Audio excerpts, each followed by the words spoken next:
Welcome to Check This Out, podcast for kids and their grown-ups, where we explore people, places, ponderings, and past moments from history that shape the world around us. My name is Amy Contreras. And I'm Cece. Today is March 3rd, and we are continuing our series on Women Who Changed the World. The first few women we talked about in our Women Who Changed the World series were Rosa Parks, Bessie Coleman, Ruby Bridges, and Wangari Maathai. If you haven't listened to their inspiring stories, I encourage you to do so. Before we get into today's episode on Anne Frank, I want to tell you a little bit more about some of the women we've discussed thus far in our series, just in case you haven't had the chance to listen to their episodes yet. Let's recap some of their achievements. Our first episode in Women Who Changed the World featured Rosa Parks. She's sometimes called the mother of the civil rights movement. She bravely refused to give up her seat on a bus back in 1955 in Montgomery, Alabama. This action launched a boycott that created laws that changed the rules of segregation and initiated the work of Dr. Martin Luther King Jr. and other civil rights activists in the South. Bessie Coleman was the first Black and female aviator. She got her pilot's license in 1921 and was a fierce advocate of women and minority groups in flight. She was a speaker and barnstormer. Listen to the episode to learn about what that is. She inspired future generations of aviators with her bravery. Ruby Bridges, who is still alive today, was the first Black child to attend a white school in the segregated South. At 6 years old, she bravely desegregated an elementary school in the South, facing angry mobs, threats, and prejudice. As an adult, her fight for civil rights and equality lives on. Wangari Maathai was an African environmentalist, professor, and humanitarian. She created an organization called the Green Belt Movement, which still exists and has planted over 51 million trees in Africa. She was an educational trailblazer. She was the first woman from East and Central Africa to earn a doctorate degree and was the first female professor in Kenya. This Nobel Peace Prize winner fought for the environment and democracy her whole life. They did so much. They did. We have more amazing women coming in our series, like Malala Yousafzai, Sacagawea, Ruth Bader Ginsburg, Susan B. Anthony, and Eva Peron. I'm excited to learn more. You should be, because today's episode is about an amazing girl named Anne Frank, and she's a woman who changed the world. Have you learned about Anne Frank in school yet? Not yet. That's okay. I bet some of our listeners have. Anne Frank, although we're talking about her as a woman who changed the world, was just a kid when she died. But in her short life of 15 years, she made an incredible impact, and I'm so honored to tell you part of her story today. Tell me everything! Before we introduce our listeners to Anne Frank, who she was, and why she's a woman who changed the world, I'd like to set the stage a little bit about the world into which she was born. That would be helpful. Anne Frank was born in 1929 in Frankfurt, Germany. Her father, Otto Frank, moved his family out of Germany to the Netherlands during the rise of the Nazi Party in Germany. Adolf Hitler and the Nazi Party rose to power in Germany in 1933. The Frank family moved to Amsterdam in 1934. Why, Mama? Well, Anne Frank and her family were Jewish, and the Nazi Party did not like Jewish people. They created laws to make the lives of Jewish people hard. It was dangerous to be Jewish in Nazi-controlled areas. The Nazi Party used their power to make the lives of Jewish people in countries under their control really tough. That is not okay. Yeah, the period of time around when Anne Frank was born is the time leading up to and during World War II. In other episodes, we've talked a little bit about World War I, but World War II took place after World War I. World War II dominated almost the entire world from 1939 to 1945. What happened? I'll give you a quick overview. Check this out. World War II is the biggest war in history. Some estimates say up to 50 million people died in World War II. What? In the future, we'll do a couple of episodes on World War II and some of its key events. But it's important to understand what World War II was, why it happened, and who was involved to really understand Anne Frank's life and how she ultimately changed the world. I'm ready. Hit me with it. Here's a very, very, very high-level overview. In 1939, Adolf Hitler and the Nazi Party of Germany invaded another country called Poland. because Poland had a treaty or a deal with Britain and France. Those countries came to help out Poland when it was attacked by Germany. Britain and France declared war on Germany on September 3rd of 1939. Now you might be asking, Amy, why is it called World War II if it was only Germany, Poland, Britain, and France? That's because soon a lot more countries got involved. Eventually, around 70 countries got involved in World War II. Germany kept invading countries, and many of those countries that got involved in the war had treaties with other countries that were being invaded. So more and more got involved. A treaty is like a deal that says, if you have my back, I'll have yours. So if someone messes with me, they also mess with you. Another word that sometimes gets used when talking about wars is a country having an ally, or like a friendly country who you know will come help you if you need it. Wow! Yeah, it was truly a world war. Ultimately, World War II can be boiled down to primarily being a battle between the countries that were called the Allied powers, which was mainly Britain, the Soviet Union, and the United States, and the Axis powers, which was mainly Germany, Italy, and Japan. Now, I could talk about World War II for weeks, so keeping this short is tough. But during World War II, the Nazi Party in Germany started the Holocaust. The Holocaust was a government-sponsored killing of 6 million Jewish men, women, children, and other minority groups by Nazi Germany and its partners, or allies, during World War II. As I mentioned, being Jewish in Nazi-controlled areas was dangerous. This persecution of Jewish people is why we know about Anne Frank and talk about her as a woman who changed the world. What does that mean? Persecution is a word that can mean harassment or being treated badly by others. Oh. Anne Frank became famous because of her diary, which she kept while she and her family, along with other Jewish people, were in hiding from the Nazis in Amsterdam. World War II, the Nazis, and the Holocaust all played a role in the story of Anne Frank and her family. I want to check out more about that. You will. We will talk about all of those things in the future, but for right now, we're going to dive in and talk about Anne Frank. Let's get into it. I know a lot of kids learn about Anne Frank in school, so let's do a little true or false lightning round. True or false? Anne Frank is famous because her diary about her time in hiding from the Nazis became a worldwide bestseller. The answer is true. Her father, Otto Frank, survived the Holocaust and published Anne Frank's journals after her death. True or false? You can visit where Anne Frank and her family lived while they were hiding from the Nazis. The answer is true. The place where Anne Frank and the others hid is now called the Anne Frank House. It is a museum in Amsterdam, and it's open to the public, and it's available for visitors. True or false? Anne Frank's family stored years and years of food in the secret annex where they hid from the Nazis, so they had plenty to survive. The answer is false. The Franks and the other Jewish people in hiding relied on a team of 6 helpers who brought them food, news, and supplies during their 2 years in hiding from the Nazis. True or false? Anne Frank died while in hiding from the Nazis from an illness. The answer is false.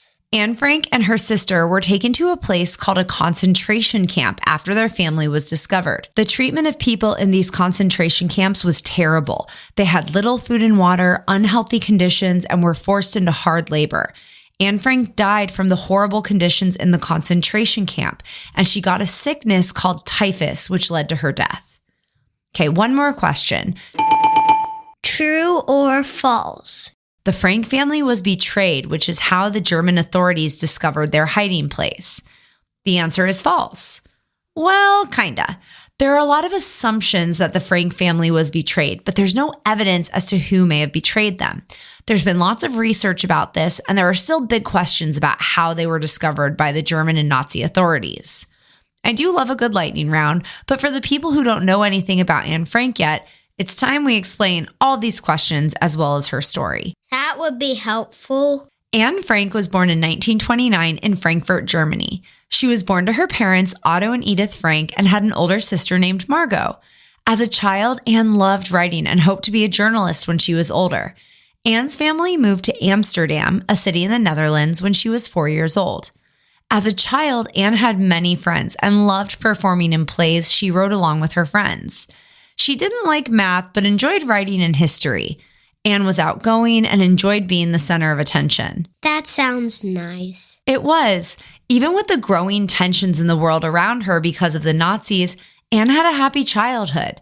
Anne Frank's family left Germany when she was young because of the growing restrictions that were being placed on Jewish people by the Nazi regime. What does that mean? Regime is a big word for government, but it's usually used to describe a type of government called authoritarian, which is a government that doesn't allow a lot of freedom and it forces obeying people in power. Got it. In Amsterdam, Anne Frank's father, Otto, created a successful business selling herbs, spices, and other items. She attended school and made friends, and her older sister Margot was also happy and had lots of friends. How was life there? Good for a while, but in 1940, the German army invaded the Netherlands after they invaded Poland, Denmark, and Norway. After 1940, the Netherlands became occupied by the Nazis, so the Franks weren't able to leave the country again.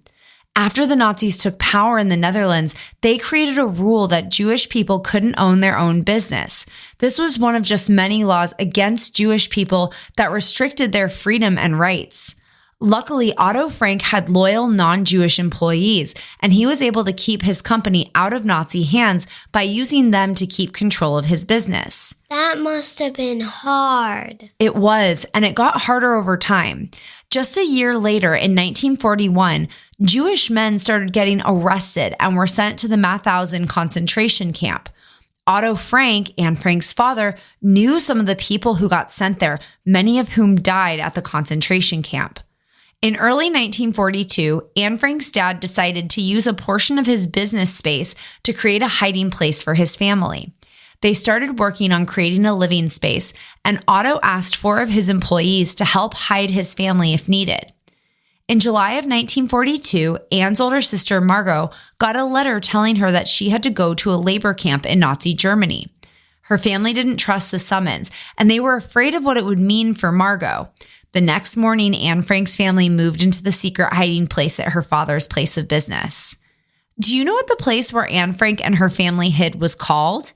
Today, it's the museum known as the Anne Frank House, but the hiding place goes by another name. Was it A, the moving wall, B, the secret annex, C? the hideout? Mama, can I guess? I think it's B. If you guessed B, you're correct. 1 week after the Frank family moved into the secret annex, another Jewish family, the Van Pels, moved in with their 17-year-old son, Peter. Later in 1942, one additional Jewish man, Fritz Pfeffer, joined them, bringing the number of people in hiding to 8. There were 5 adults and 3 teenagers. From 1942 to 1944, these 8 people all lived in the secret annex to hide from the Nazis. In order to survive, they counted on 6 helpers, employees, and friends of Anne's father. These helpers provided food and clothing, as well as books, magazines, and newspapers. These helpers risked their own lives to help the 8 people hiding in the secret annex successfully stay hidden from the Nazis for 2 years. Whoa, no way. 1942 was a big year for Anne Frank because that was the year her family moved into the secret annex and went into hiding, but it was also the year she turned 13.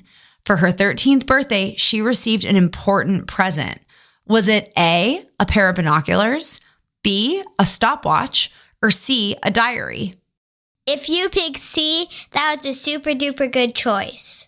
On June 12th of 1942, Anne received a red and white checkered diary for her 13th birthday.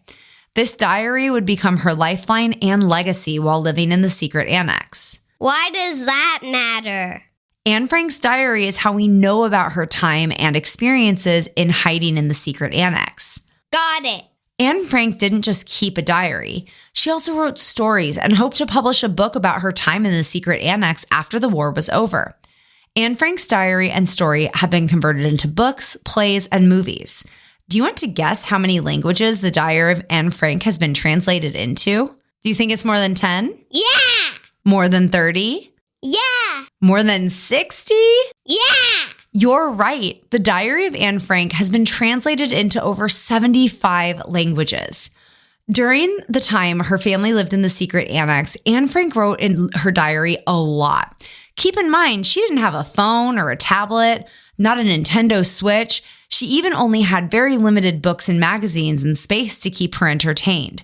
She regularly wrote in her diary just to pass the time. Anne Frank's diary gives an honest picture of the experience of a young Jewish girl surviving the incredibly hard time of living through World War II, the Nazi regime, and the Holocaust. But she also wrote about everyday things like her thoughts and feelings, getting her period, arguments she had with her mom, her first love, and her hopes about life after the war. Tell us!